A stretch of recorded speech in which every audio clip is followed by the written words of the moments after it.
road. Over the last 4 tires right now. Let's look at it. Over this last week and a half, would have been on the pole for the showdown. That qualifying got rained out. Had a chance to win that. Car been quick in practice, but tough luck in the race. Looking at the car, though, I believe if they can get that splitter fixed on the left front, the tires didn't hit the wall. The nose of the car up there did. I believe they can get this car fixed. Free pass will go to Elliott Sadler in the U.S. Air Force number 19.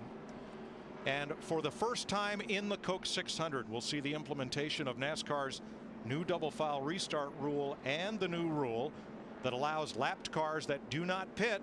If all the lead lap cars do pit, those lap cars will be able to take the wave around and get a lap back. And I think what we'll see here, it's been anywhere in hitting. Juan Montoya is going to the garage area with the 42 car. I heard Brian Patty say change the tires, we'll go there. It's been about 9 to 12 or 13 laps since those green flag stops. I think everyone will come to pit road, but I think we'll see some people test the waters and go with just 2 right side tires here. Might even just get a little gas. I mean, just hadn't been that long since on pit road. There's a commit cone at the end of that yellow line. That's where you must declare your intention.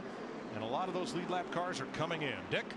Well, David Rudiman plans on taking 2 tires and a minor chassis adjustment in order to help him get through the middle of the corner better. Steve. Nick Jimmy Johnson saying the car in that short run was getting better. They'll make a chassis adjustment, and they're going to try to give him something to drink. Kristen. They talked about taking 4 for Kurt and a track bar adjustment. They changed their mind. No adjustment, 2 tires. Matt? Kyle Busch's team talking 2 tires. The 39 of Ryan Newman's team, they're going 2 tires as well. The leader will be Denny Hamlin. That was the first of the lead lap cars that chose not to pit, and I believe Hamlin was the only lead lap car not to make a stop here at lap 63. 56 cars up 6 spots. He took fuel only. We'll see how that strategy plays out when we come back.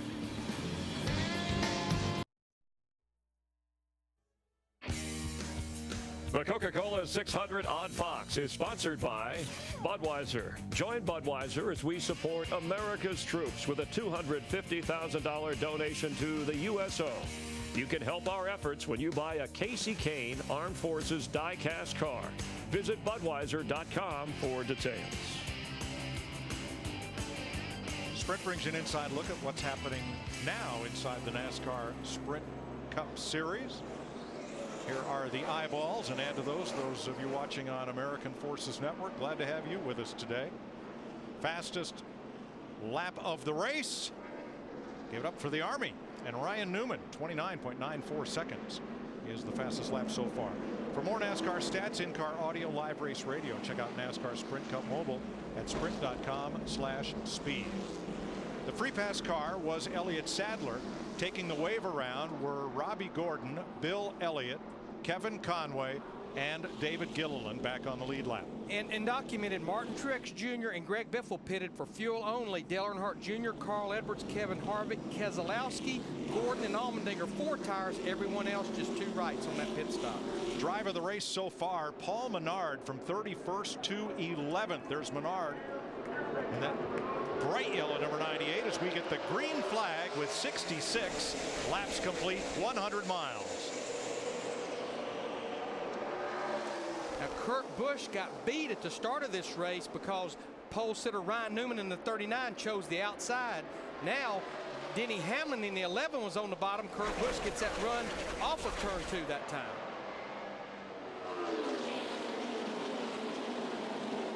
Car just wants to be out front, Larry. He just got it hooked up and he's going on. And that's not the same car that he won the All-Star race. This is a brand new race car for that group.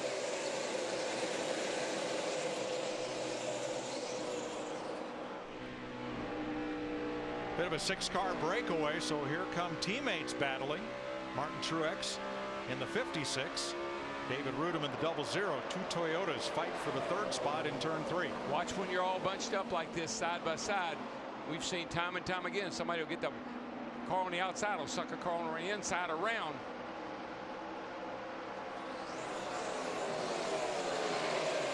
You know, Darrell, when I think about Martin Truex Jr. in the 56, and we talked about Greg Biffle in the 16 as well, pitting but fuel only, I think when the racetrack cools down, you can get by with that because it's going to have more grip. No tires even versus 2 right side. That's a pretty tall order as slick as this track is. Well, if you're happy with the tires on the car and you've only got what, 7 or 8 laps on them, I think it's a good call. 9th place race. Kyle Busch in the 18, Jeff Burton in the 31, and Jamie McMurray in the 1 just went by. All went by the Budweiser Ford of Casey Kane, the number 9.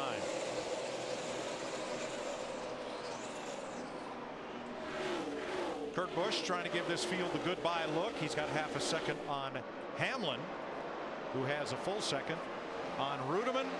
And here comes that boy Joey Logano again against Truex. 5th place here. And Clint Boyer in the 33 wanting to follow Joey Logano by Martin Truex Jr. He'll have to fall back in behind the 56 of Truex. It's easy pickings when your car will work on the bottom like that 20 is. If a guy's up there high, I know he's making time up there, but if you can run that bottom and get through the center of the corner in the throttle, you're going to be able to pass them pretty easy. Single file there. Burton with a run, looking to roll over the back of Kyle Busch. With McMurray up high, and Regan Smith, trouble turn 4. He saved it. Wow. Boy, they are splitting him left and right as he's gathering it back up down the front straightaway in that 78 car, Regan Smith. He's got a slight bit of damage on the right rear quarter panel. Well, he was just flat sideways, Darrell, through turn number 4. And what a job of hanging on. That's that dirt track thing I was talking about. You'll see him come into the picture from the right. Oh, yeah, he's right here. I mean, he is just sideways sliding through that corner. You know, Darrell, it almost had the look that he was obviously loose. The back end was wanting to come around, and then that 12 car, Brad Keselowski, was out there. That almost pulls it around even more. Oh, yeah. When you get side by side in these cars, that one on the outside has got his hands full hanging on. Wow. Speaking of hands full, Ryan Newman in that 39 had his hands full with Kyle Busch in the 18 right up against him on the exit of the corner. You saw what happened. You lose your momentum here for whatever reason. It's not just one car is going to pass you. That's why they call it freight train, Mike. You get freight train. You know, looking at Kurt Busch in this 2 car, we've watched him all week long out here practicing, qualifying, and I think because of his record here in the Coca-Cola 600, we were all reluctant to pick him. His best finish here is 11th in the Coca-Cola 600, but even though we got a long way to go, they're on their mark right now. Well, he won Atlanta. He's won at Texas, and these racetracks, Atlanta, Texas, Charlotte, all very, very similar. 6th place battle. Clint Boyer going past Martin Truex.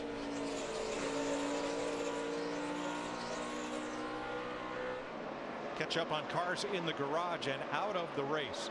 Dave Blaney, Michael McDowell, Johnny Sauter, Todd Bodine, Joe Nemechek, and Juan Pablo Montoya's car under repair in the garage. You know, one of the biggest movers, we talked about him earlier, Jamie McMurray in this 1 car started back in the 27th position. He has now cracked the top 10. Good run for him, but Steve, not so good for his teammate Montoya. Larry, they're hard at work trying to get this car back in the race. They're reattaching the rear deck lid. One of the biggest problems they have is the splitter has been torn off, and they're having to put another one on with braces. So a lot of damage to this 42 for Juan Pablo Montoya. Thanks, Steve. Kyle Busch battling Truex. Travis Kvapil just made an unscheduled pit stop. That 18 car, Mike, they've letting you go or trying to talk. They made some very nice adjustments on that car on this last pit stop. It has really picked up, and he's starting to go forward. Jeff Burton trying to follow him up through. Burton in the 31.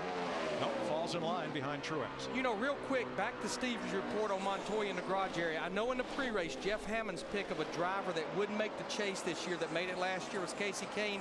I think Steve just talked about the other one that might not make it this year that made it, and that's Montoya. Yeah, they've been flirting with, you know, getting themselves not even in the picture.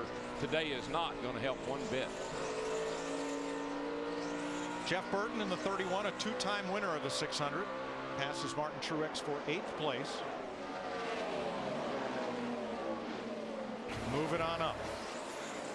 Kurt Busch leads Denny Hamlin by 0.8 of a second, with David Rudeman 1.2 back and Jimmy Johnson 2.2 off the leader.